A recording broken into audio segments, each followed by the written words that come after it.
Welcome into Friday's ESPN FC Live. I'm Mark Donaldson, alongside the former Liverpool defender, Stevie Nicol. Stevie, how was Halloween night for you? Did you turn the lights off and pretend you weren't home, or did you have lots of sweets and candy for the local kids? Well, definitely turned the lights off, and I wasn't at home. Okay. So it was a trip up your really steep driveway for nothing for any kids that decided to do so. I take Well, it always helps when you've got a £160 dog sitting at the top of the drive. Kind of puts people off, you know. Today, we will be looking ahead to some good games in the Premier League at the weekend, including Man United against Chelsea on Sunday. Man United have announced they have a new manager, but he won't be taking over until after the international break. But we're going to start with something we don't normally do at this time of year when the transfer window's closed. But there's a fair bit of speculation about a lot of players and what might happen to them either in January or next summer. And I want to start at your former club, Stevie, Liverpool. Now, there's some big names out of contract in the summer. Mohamed Salah, his deal is up. Trent Alexander-Arnold, his deal is up, as is Virgil van Dijk. So we can kind of group this together. There's been a fair bit of talk about Trent Alexander-Arnold potentially going to Real Madrid. Forget any allegiances. Does that make sense for Real Madrid? Oh, yeah, absolutely. I mean, if anybody fits the profile of Real Madrid, it's Trent Alexander-Arnold, a fullback that doesn't really defend, although some are praising him this year. I'm not so sure about that. But he absolutely fits the profile of Real Madrid. And to be honest, all the noises that I hear absolutely point towards him going there. I think the fact that Carvajal had such a bad knee injury will only mean that Real Madrid's desire is even stronger than it may have been earlier. So, yeah, I get the feeling in the pit of my stomach that Real Madrid and Alexander-Arnold are going to be getting together in the not too distant future. Even although Liverpool are one of the biggest clubs in the world, if Real Madrid come calling for any player in the Premier League, maybe with the exception of Manchester City's top stars, are Real Madrid a team you cannot say no to? Absolutely. Yeah, there's no question that right now they are arguably the team that everybody wants to go to. Listen, if you look at the top of the Liga, I'm sure Barcelona fans and players would disagree with you, but at the end of the day, I think that the majority of players around the world, if Real Madrid are one of the sides that are looking for them, then they're probably top of your list. So I don't think that's a surprise. And listen, Alexander-Arnold's talking about winning the Ballon d'Or. Again, if you want to win the Ballon d'Or, your chances go up considerably if you're playing for Real Madrid as well, regardless of your position. So, again, just another question, another answer that points to the fact that it looks like Trent's gone. If he does go, they've got a really good replacement in Connor Bradley. Now, we've seen on the other side of the defence, at the left-back area, that Tsimikas is really challenging Andy Robertson right now and might even start ahead of him this weekend. So he's got two really good players for one position on the left. Would he be looking, do you think, to bring in a right-back, or do you think Connor Bradley would deserve his shot at right-back at Liverpool if Trent goes? Personally, I think you give Connor Bradley a run in the team. It's hard to judge whether Arne Slot likes him or rates him or not. I know, and I'm pretty sure that Klopp did, and that's why previously, when I was talking Trent going, I was talking about, you know what, if you're going to get a lot of money, you got to look after the future of the club, then I think you let Trent go and you play Connor Bradley. So I think under Klopp, I would probably give you 100% yes. But Klopp's not the manager now, and I don't know where Connor Bradley sits with Arne Slot. But I would certainly give Connor Bradley his jersey and say, right, okay, this is your jersey, it's yours to lose, and then see what happens. But I would be confident enough to do that. I think Connor Bradley absolutely has all the tools, not just defensively, but going forward. Now, clearly, he's not Trent Alexander going forward, but I'll tell you what, he ain't bad. No, exactly. So I mentioned those three that are out of contract. Two of them defenders. Trent's 26, Virgil is 33, and Mohamed Salah's 32. Liverpool would love to keep all three. What order of priority do you think it's most important to keep which one, and then go down 1, 2, 3? What would your order be? Well, I think the fact we've just been talking about Connor Bradley being available for Trent, I think that makes Trent at the bottom of the three. The other two are very difficult to separate.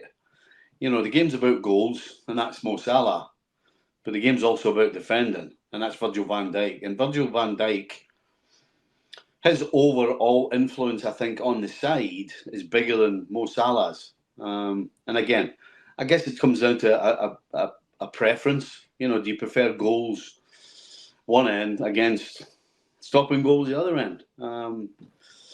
Me personally, I think Van Dijk, as hard as they both would be to replace, I think Van Dijk's influence would be a lot harder to replace. I think you could maybe go and look and find a really good centre-back, a guy who can organise his back line.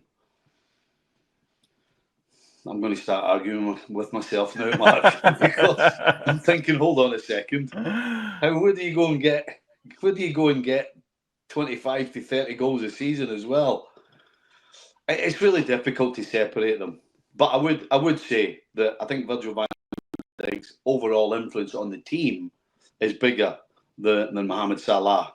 But again, the game's about goals. So how do you replace the goals? I can't separate them, I guess, is my answer. So that seamlessly moves on to another player that Liverpool might be interested in, who might score 25 goals in a season, Viktor Gyokeres, who was at Coventry. He's now at Sporting Lisbon. He's absolutely flying. Now, no doubt the new Man United boss, Ruben Amorim, will be interested if Gyokeres becomes available. But Chelsea have been credited with an interest, as have Liverpool. So what do you do if you're Gyokeres? Say let's play hypothetics, right? Let's play. If you're Gyokeres and any one of those teams you mentioned comes in for you, you go. Yeah, to where though? To where? It doesn't matter. It doesn't matter. It's not. You know, for him, if one of those sides pays the more money to Sporting Lisbon or offers him more money, whatever it is, go. It doesn't matter. I don't think he's going to be sitting there trying to plot out which one is better. Right now, Gyokeres seems as though he wants it at Sporting, particularly because Amorim, or supposedly, definitely because Amorim had told him, allegedly, that, don't stay, don't go anywhere, I'm not going anywhere. So I think if I'm in Gyokeres' head right now, I'm like, I need to get out of here. And so that's why I'm saying, if it's Man United or Chelsea or Liverpool or any of those teams that I'm talking about, elite tier teams, it doesn't really matter for Gyokeres. Because regardless of where he goes, he's going to have the same problem. I am not convinced that he is a top-class Premier League centre-forward. I'm not. Yeah, that's up to him to prove. Okay, let's turn this around. Which of these three teams need him more? Liverpool, Manchester United, or Chelsea?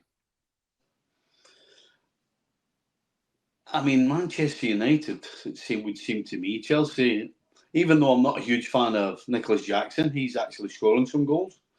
You know, Liverpool have got 5 forwards right now. Okay, Jota's injured. And Man United, other than playing against Leicester City reserves, can't score a goal to save their life. So from that deduction, you'd probably say Manchester United. But again, do you go to a team that are struggling big time? But then again, do you go to a team that has the manager who you know likes you, so you know you're going to play and you know you're going to get an opportunity? So I would suggest Man United would be the right team for him for all of those reasons. When you argue with yourself, who normally wins? Well, fortunately, I win either way, regardless of whether I change my mind or not. The other player in our transfer rumours section, I'm trying to tie this all together, is Antony. Now, if Man United say to Sporting, we'll give you Antony and we'll give you money, can we have Gyokeres, please? What's the next move for him? Because in all seriousness, it's not his fault that Man United are paying him what they're paying him. So no one else is probably going to pay him that. So his agent's like, hey, if they can't give you money to leave, just stay here. But what does that do to a player's future? So what's next for Antony? I think you just painted a very bleak picture, because I'm going to guess that Antony's not going to take a 50% cut in wages or anything like that. Neither he should. I'm not so sure other teams, considering the amount of money that he's on, are going to be wanting a guy who hasn't shown anything other than petulance.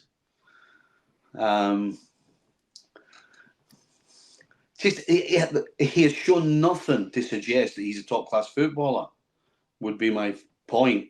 And so, particularly Sporting Lisbon, if you don't know who your next manager is, you're going to have to wait and figure that one out and find out whether the manager wants this guy or not.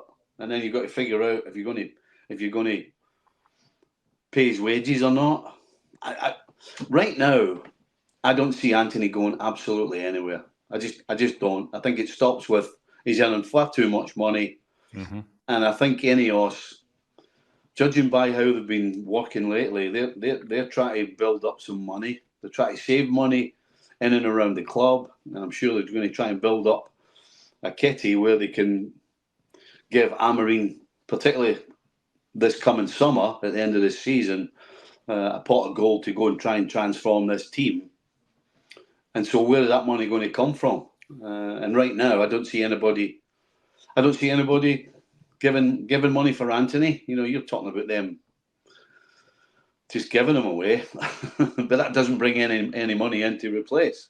No. So there's no. I can't figure a way where Antony goes anywhere, certainly of any note, and I can't figure a way how Man United get them off the wage bill.